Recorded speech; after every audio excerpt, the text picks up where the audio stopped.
Welcome back to my channel. My name is Veronica. Thank you so much for clicking the link to watch today's video. I'm super excited and happy to be back filming for you guys. So let's get started. Long time no see, but I'm super excited and ready to be back filming. So as you can see by the title of the video, of course I'm going to tell you why I chose to join the Air Force and why you should too. So the reason I chose the Air Force is number one, and I'm not too proud to admit it, it is a family brand name at this point. My mother did it. She did, I believe, 6 years. And then my father did 26 years as well. So they actually met in the Air Force where they had my mom, or they had my older sister, Vanessa, and then they had me 3 years later, and my name is Veronica, obviously. So the two V's were born and took over the world. That is the first reason why I joined the Air Force. It's all I know. It's a family legacy, and much like you guys, whatever you're considering, you tend to join whatever your family did, or sometimes you tend to go complete opposite. So that's the first reason why I chose to join. Something about myself though that I know I mentioned it, but I don't know if you guys went that far back. But when I was joining the Air Force, it took so long that I was like, you know what? I'm just going to join the Army. So I actually talked to and had an Army recruiter for, it lasted about 3 days, but I still had an Army recruiter. He blatantly told me, which made me really determine, well, amongst other things, but he blatantly told me something that I'm about to tell you guys. And honestly, I don't know if the Army is for me just because of that. But the first thing that kind of turned me off when I went and talked to the Army recruiter was, I don't really necessarily get to pick my job. So with the Air Force, as you guys know, you pick and test into a career field. But for some reason, I don't know if the Army recognizes it later or whatever, but he said there's a chance that I could get something more specific, like instead of, you know, rotating how we rotate and we do as MSCs, Medical Service Corps officers, we get to rotate and do logistics, resource management, TOPA, IT, stuff like that. When you commission into the Army, he was telling me that you would go straight into doing that specific job that they commission you to, and that's all you do. Once I got a job, that's what I would stick with, which is great for someone who likes to just stay with the same thing, which honestly, that's pretty much me.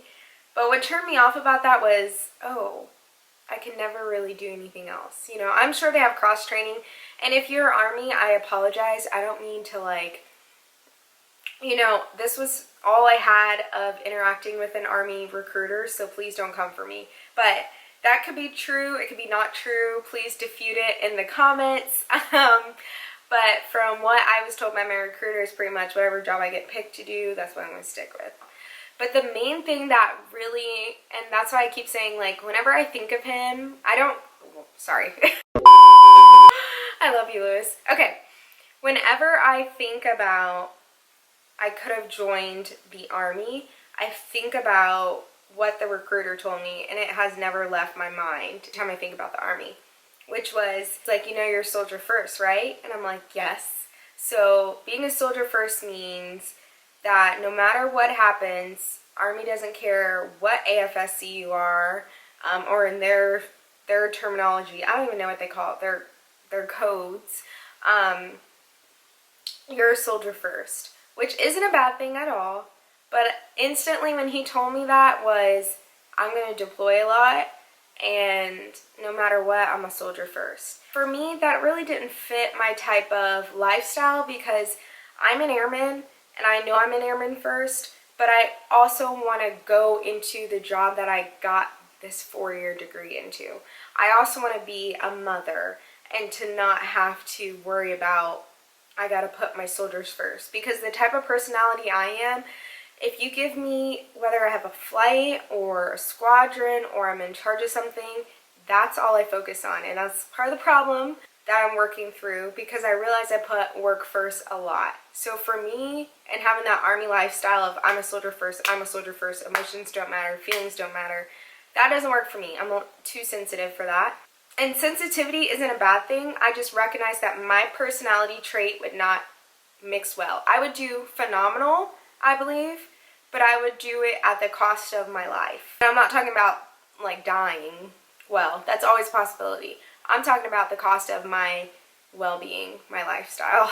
Another thing that really turned me off that the recruiter said, and again, I respect him so much for saying this, was you're going to be leading a platoon, which is basically, you know, like a flight, but a little bit larger, I'm sure. And I'm going to be going into war, and they're going to give you a hard time because you're female and because you're black. He blatantly said that to me. And I respected him so much for saying that and giving me the honest picture right up front, because he wanted to make sure that when I commissioned, I knew, and I was dressed up in makeup and stuff, so I was really girly looking when I went in, but he wanted to reassure that I knew what I was signing up for. And not a lot of recruiters do that. A lot of recruiters do the opposite and tell you and paint you this huge dream of like owning and you're in charge and you're gonna run things, and that's not how it goes, you know what I mean? So I really appreciate the recruiter for telling me that, because, you know, that was something that really turned my core. Was, well, my first thought was, wow, he's pretty honest, and I like that. I respect a person who's bold and frank, because those are my favorite types of people.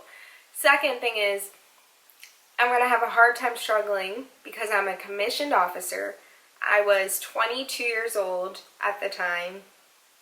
I still am black, and I have to lead a platoon. So I'm going to have a really hard time at first getting in there. And you know what? It doesn't even, not only just about race, because I know people say, stop making it about race. Wah. It's not just about race, but race plays a factor into it. And I would rather have someone up front say, hey, you're going to have a hard time because, you know, a lot of people I've interacted with are racist, or I notice they give people, they're prejudiced, they give certain types of people extra hard time compared to their counterparts. That's what he told me. And he said it like 3 times, like, I just want to make sure. And I went home and I thought about it. And one thing about the Army that I loved was it didn't have all the rules that the Air Force had. So the Air Force was like X, Y, and Z, this board meets then, this packet takes this long. The Army was like, hey, you submit this packet, 2 weeks we'll find out an answer, you'll be gone the next day. And I love that, because I was so hungry to be in the armed services. I wanted to be a lieutenant somewhere, and I just wanted to go. And I was like, I got this, you know what I mean? And I'm so happy that I said no, and I turned them down. Well, I didn't really turn them down. I never ended up submitting it, and I said, you know what? It's not for me. And I'm happy I waited for the Air Force. I even talked to a Navy recruiter too. I talked to all 3. I talked to Army, Navy, and Air Force. Navy, I'm going to be honest. So that was my whole thing with the Army. Moving on to the Navy, I'm going to be honest, Navy they're pretty awesome, honestly. They have kind of the same requirements as Air Force, which is a lot. So I was not too thrilled about that. One thing that immediately turned me off, they said you have to plunge into a 16-foot pool. You can get a waiver not to do it. I didn't care about the waiver. I knew I would drown and die. So no, I'm not doing that. And then they told me, I think her name was Crowder, Colonel Crowder, I don't know. She was my recruiter. She was telling me all these things I had to get cleared, and it was even more than the Air Force. And, you know, I broke my finger when I was, like, I want to say 8 years old or something like that in gymnastics. I was determined to be an Olympic gymnast, and I was doing all this stuff. I ended up breaking my finger/hand, and they wanted all these records for that. I was like, no, I'm not going. I'm sorry. Even the Air Force was like, hey, we got it. You've been a military brat. We have all your stuff. You don't need to do all this. But the Navy was like, nope, we want this, this, this, this. I was like, oh no. So I pretty much gave up on that. As soon as I saw the plunging requirement, I was like, no. But one thing about the Navy is you get, and I'm not sure about the Army, but you do get a bonus to be an MSC officer in the Navy. I'm not sure if that's still accurate, but when I was joining or trying to figure out where I wanted to join in 2016, that's what happened. Army, I think he told me I would have gotten a bonus too. Air Force, you get 0 in bonuses and 0 for any type of loan repayment. So I wish that were an option for my career field, just because I do have, you know, small student loans that I would love to get fully paid off and, you know, exchange for my service, because I'm committed and I've already worked 3 years in the military, but I also realized too that, you know, sometimes with every single branch, you're going to have your pros, you're going to have your cons. It's ultimately, when it comes down to, is what is your personal preference. The things that I love about the Air Force are, number one, I love the programs. I feel like the programs and how they're set up are pretty awesome. It's a little bit weird to get used to when you're first coming in because there's just so much, and even now when I rotate there's so much, but ultimately I feel like the Air Force matches my type of personality. Two, I feel like it's made for, and this is going to sound, please don't take this the wrong way, it's not sexist at all, but I feel like as a woman, I feel like the Air Force is so supportive of women and their needs and just everything in general. And all I can go off of is hearsay and the vibe, and I could be completely wrong, but I feel like the Army is kind of like, okay. If you are a woman or a female, I feel like the top 2 branches I would recommend to you are, number 1, Air Force, because I'm working in it right now and I can tell you it's great and it's supportive, and number 2 is Navy. There's a lot of stereotypes that all the Air Force people, we fly planes. False. All the Army people just run around and knock people over. Could be true, but we know it's false. And Navy just live on ships. False, because they actually have, you know, ports and stuff and bases where people are on land, on the mainland, and they're not on a ship all the time.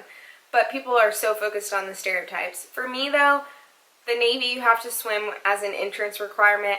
No, I'm not doing that. The Army, entrance requirements were very, very, very minimal, but they were so focused on deploying me that I was like, no, I want to have a... One thing about being a military brat is my dad was gone a lot. And that's a good thing because of what he provided for us, my sister and I, but it's also a bad thing because I remember him being gone a lot in our childhood. A lot, okay? So even though I understand I'm doing the same job in a sense, you know, I'm in the Air Force, I don't want to put myself in a situation where I'm constantly deploying. And I've heard stories, and my friends who, my family friends who are in the Army have told me, yeah, my friend, she just gave birth and she had to deploy like within 20 days, and that's just how it is. But they love that. I don't love that. And I'm not saying if you join the Army you're going to be deploying. This is all circumstantial, dependent on who you are, timing, everything, assignments, everything. But I definitely joined the Air Force because I knew in my heart that's what I wanted to follow, my family's path. I knew that the Air Force was a lot better made up for me and my dynamics and my personality. And I felt like as a woman, the Air Force supported a lot more things, and I saw a lot more Air Force leaders as a female. Let me just say this disclaimer. The DoD as a whole is supportive of women. There are laws and different regulations that no matter what branch you're in, it's across the uniformed services. So please don't go around saying like, oh, Veronica said the Air Force is the only branch that supports women. I'm just saying that when you go to the grocery store and you see a label that says this is specifically made for women because of the ingredients that it makes up, I would say Air Force has 98% of those ingredients. I feel comfortable. I feel like I can take charge. Have I ran into people who have been racist and who have not wanted to follow my leadership? 100% check. But does that matter? No. Check that box. I do not care because I'm still going to do my job. And I love the Air Force. I love everything that it has to offer. I love how we have down days to kind of be, bond with each other and realize and take care of our mental health. I love our leaders that we have who are the chief of staff and our generals who are in charge of the Air Force right now. We're under great dynamic leadership, so I love where the Air Force is going. And honestly, I can sit on this video and talk to you guys an hour about specific little minute things, but it all comes down to personal preference. For me, I feel like it's a family thing again. I'll say that again. And just ultimately, I just feel like I would not be writing anything else. If you wake up in the morning and you're like, I want more hands-on, I want more action, or I like this career path that the Army has, then you go Army. If you like something that the Navy has, you go Navy. But you need to look at all your options. I really believe you guys should choose or consider the Air Force just because, well, number one, look at what careers we have and see if there's something specific you want to do. If you do and you can see yourself doing that, then the Air Force is the way to go. The worst thing to do is to join a branch or to join with no direction. You always want to specifically at least choose where you're going to enter, because once you do that, sometimes you're stuck, or not stuck, but you have to stay in that career path for quite some time. So I always recommend you guys take your time and you research amongst any branch you want to do, even if it's Guard or Reserve. Those are still both great opportunities to serve while maintaining your civilian status or certain freedoms, if you will say. I strongly believe, you guys, if you are considering joining the armed services, I think you should consider as an officer in the Air Force. I do believe the Air Force is set up so well that I've had great positive things that I've encountered that I feel like I would not have gotten had I not been Air Force. And it's just, honestly, it's just really, it's such a personal preference. It's so hard to film this and like give you guys, oh, well, you should do it because they let you buy groceries, or like, I wish I could tell you guys that, but I can't, because all of the branches do the same thing because they're all regulated by Congress. But it's really a personal preference. But I'm going to be honest with you guys, I have never, and when I say never, I have never heard anyone talk about the Air Force who's been in the Air Force or a part of the Air Force at some point in time. The only people I hear talk bad about the Air Force are people who've never been in it. They call it the chair force. They say, oh, you guys get luxury, or you're treated like princesses and queens. Yeah, I want to be treated like a princess. Yeah, I want to be treated like a queen. Yes, I want the latest technology. Yes, I want my facility to look awesome. No, I don't want to go out to the field every other month if I'm not doing field training items. And that's the thing about the Air Force, is when the Air Force hires you, whatever job that you were assigned to, when the Air Force hires you, whatever job that you were picked to do or accepted into, that's what you're going to do. You're not going to go do other things, because you're overall an airman. You're always an airman. I'm an airman every day I go to work. I'm an airman every day I leave work. I'm an airman when I'm at home. I'm an airman when I'm on leave. But I know for sure the Army, it's, you're a soldier, so you're going to do field training every other month or every quarter. You're going to do X, Y, and Z, because they're training you constantly to deploy. And where would we be without our Army brothers and sisters? We wouldn't be anywhere. Where would we be without our naval brothers and sisters? Nowhere. Where would we be without our Marine brothers and sisters? Nowhere. Every single branch is a piece in the machine. The machine does not work without the other. We all work together. But if you're considering a career where you want to focus on that sole single source career, I believe the Air Force is going to give you that feeling. I strongly recommend the Air Force, because I can say I'm working in it right now. I can recommend it to you. My family's worked in it. My dad's retired from it. It's a career that, you do get action. My dad did security forces. He got a lot of action. I'm doing healthcare. I'm not getting action as like having to beat people up or stop perpetrators. No. But you know what? I'm having action by making sure our admin stuff is good to go, so those lights turn on in the facility, so things are paid for, so coatings and proper things are taken care of. And I enjoy that. I enjoy doing stuff like that. The last thought I just want to leave you guys with before I close out on this video is, I believe that you should choose whatever branch you feel in your heart and soul is going to make you happy, and what programs, what opportunities do they have for you. Because at the end of the day, you're going to retire. We're all leaving the military. It's not forever. So what are you going to do when you get out of the military? I don't know. Those are questions I cannot answer for you. I can sit here and say like, oh, I'm just going to do admin for the rest of my life. But I don't know. But I'm setting myself up so that way when I get out, when I retire, when it's time for me to cut ties, I'm set up for whatever's next. And I feel like any branch, no matter what you join, that's what's going to happen. But speaking from an officer's perspective, I strongly recommend the Air Force. I mean, it's the best branch. It's the premier branch. If you want success, if you want to be successful, if you want to actually work in your career field, if you want to, you know, learn something new, meet awesome people, interact, and not feel like you know, you're just another cog in the machine. If you want to feel like you matter, join the Air Force. Because I know I feel like I matter. And I can't speak for the Army. I can't speak for the Navy. I can't speak for the Marines. I'm not going to bash any of them because I can't speak for them. I think whatever branch you join, that's great. But I would not tell you guys to join something that I did not believe in. I would not even sign up for another assignment or do another contract with the Air Force if I did not believe in what I'm doing here. And I'm not drinking the blue Kool-Aid. I know people say like, oh, you're drinking the blue Kool-Aid, you're high on Air Force. No, I'm genuinely telling you from my perspective how I've felt. And it hasn't always been roses. Definitely not.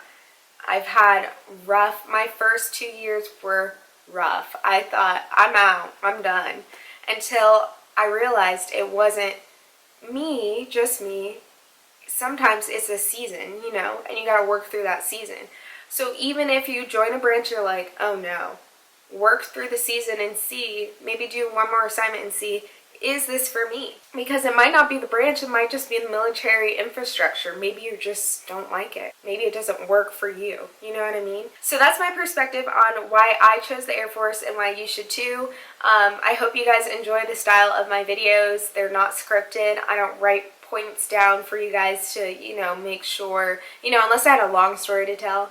I genuinely want you guys to feel like I'm your sister and we're talking, or a friend, and we're just having that conversation with me in your bedroom, or you're in mine. I hope you guys enjoyed this video. Don't forget to hit that subscribe button and thumbs up for more military videos. I know you guys love my military videos. Comment down below for what military video you want to see next, or what video in general you want to see next. I would love to do another military Q&A, so we can get that going as well. Yeah, don't forget to subscribe to our vlog channel, Ron and Lou. I should be uploading our birthday trip to Canada here this week, so that's coming this week. Also, don't forget to subscribe to my main channel, Veronica. I know you guys want to see more from me, so hit that ding button, subscribe, and hit the bell to turn your post notifications on. And don't forget to follow me on Instagram and Facebook. I'm posting new pictures. I just did a huge shoot with 2 people actually, and I have another photo shoot coming up this weekend, so go hit the like button on those photos and send me nice pretty comments so I can look at them. Yeah, but thank you guys so much for watching. Thank you guys so much for rocking with me. Hopefully this video wasn't all over the place. If it was, I apologize. Yeah, I'm gonna go ahead and go now because I have a work day tomorrow. It's a weekday and I'm filming this on a weekday for you guys because, you know, I want to try something different. But yeah, I'll catch you guys in the next video. Bye!